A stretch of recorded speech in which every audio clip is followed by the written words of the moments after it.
ఒకసారి యోగాభ్యాసం చేసే సాధకుడు నానాసాహెబ్ వెంట షిరిడి వచ్చాడు. అతని యోగ శాస్త్రానికి చెందిన గ్రంథాలన్నీ చదివాడు.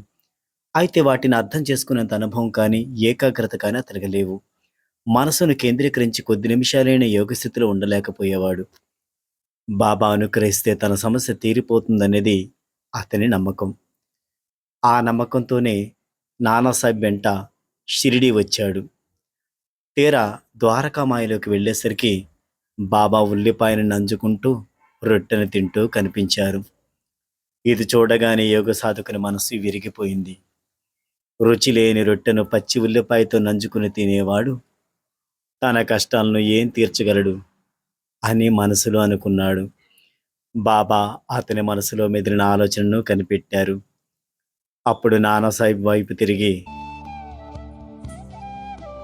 నానా, ఎవరికైతే ఉల్లిని జీర్ణించుకోగల శక్తి ఉందో వారే ఉల్లిని తినాలి అని.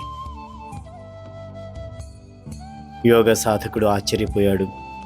తన మనసులో కలిగిన ఆలోచనను బాబా కనిపెట్టారంటే ఆయన మామూలు మనిషి కాదు, సర్వజ్ఞులు అనుకుంటూ బాబా పాదాలపై సాష్టాంగపడ్డాడు. చివరకు బాబా ఆశీర్వాదంతో వచ్చిన పని పూర్తి చేసుకొని సంతృప్తిగా తిరుగుముఖం పట్టాడు.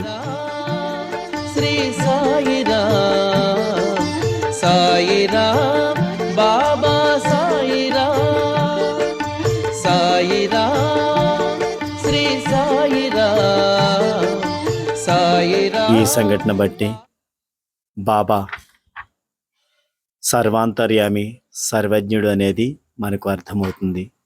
జై సాయిరాం.